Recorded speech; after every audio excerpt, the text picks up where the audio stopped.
네, 비트코인 가격이 5% 이런 수준으로 떨어졌는데요. 이스라엘 이란 전쟁 위기, 이게 영향이 있는 걸로 봅니다.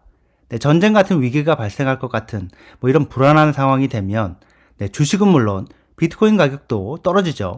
근데 위기가 또 현실이 되면 실제 어떤 일이 발생을 하면 오히려 가격이 오르기도 합니다.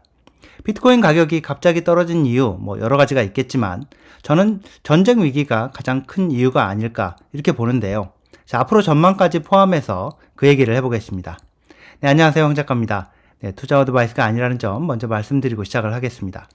네, 비트코인 가격이요, 지금 보시는 것처럼 24시간 기준으로 네, 5%가 넘게 5%, 6% 이런 수준으로 떨어졌고요. 자, 이더리움 같은 알트코인을 보면 이더리움 같은 경우에 거의 10% 이런 수준까지 이렇게 떨어졌는데요.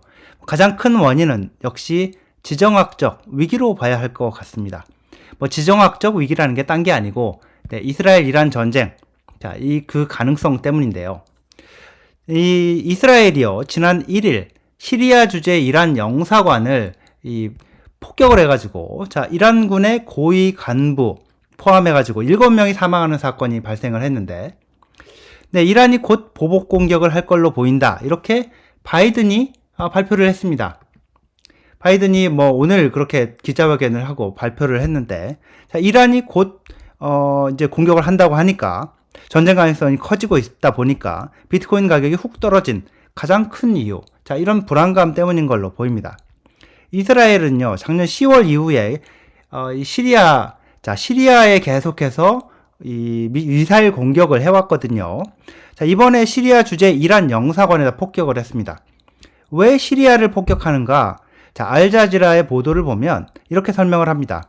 팔레스타인 무장단체 이 하마스가 이스라엘을 공격을 하고 또 이스라엘이 대대적인 보복을 하고 이러면서 작년 10월 이후에 가자 지구에서 전쟁 상황이 이어지고 있는데, 이란이 이스라엘의 적대적인 무장단체에다가 무기, 식량 이런 걸 공급하는 거점으로 시리아를 이용하고 있기 때문에 시리아에 있는 물품 저장 창고, 또 화물 트럭, 공항 시설 이런 걸 계속 공격을 해왔는데 이번엔 이란 영사관에 폭격을 했다는 겁니다.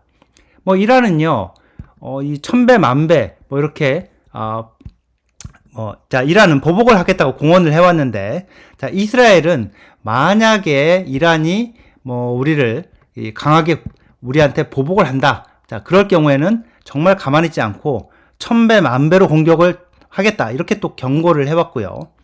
자, 이런 상황에서 이제 곧 이란이 이스라엘에 보복 공격을 할 걸로 보인다, 자, 이렇게 바이든이 발표를 하니까 이게 문제가 된 거죠. 이렇게 불안감이 고조가 된 거죠.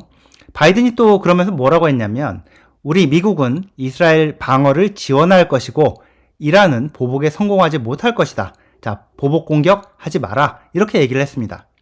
팔레스타인 가자 지구 공격을 이제 그만 중단해라, 이렇게 바이든이 이스라엘 총리 네타냐후한테 얘기를 할 정도로, 자, 그렇게 얘기를 해도 씨알이 안 먹히는 상황이 되면서 바이든이 네타냐후를 비판할 정도가 됐었거든요. 지금까지 이전의 상황을 보면.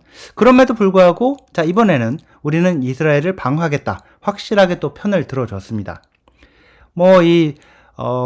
군함도 보내고 항공모함도 보내고, 자, 만약의 경우에 전쟁에 개입하겠다는 뜻을 밝힌 상황인데요. 자, 이란이 이스라엘을 전면 공격하는 일이 발생할 건가? 발생 가능성은 현재 낮아 보이긴 합니다. 자, 미국도 이란과 친한 중국을 통해서도 압력을 넣으려고 하고 있고, 다른 나라들을 통해서도 계속해서 이란 정권에다가 전면전으로 가면은 가만 안 있겠다, 자, 이러고 있는데요. 이란 정권에서 자, 전면 보복이 아니라 조정된 보복, 자, 이런 얘기가 나오는 걸 보면 전면전 가능성은 일단 낮아 보입니다. 그렇지만 또 알 수 없는 게, 전쟁이라는 게 뭔가 의도치 않게 큰 전쟁으로 그렇게 비화가 되는 경우도 있기 때문에 불안감은 현재 사라지지 않는 거죠. 자, 이런 불안감 때문에 비트코인 가격도 크게 떨어졌다, 이렇게 볼 수 있을 것 같습니다. 전쟁이 날지도 모른다, 이런 불확실한 상황에서 실제로 전쟁이 일어난다, 이렇게 가정을 해보면 오히려 불확실성이 제거된다는 측면에서는 비트코인 가격은 아마 어느 정도 회복되지 않을까, 또 이런 전망도 해봅니다.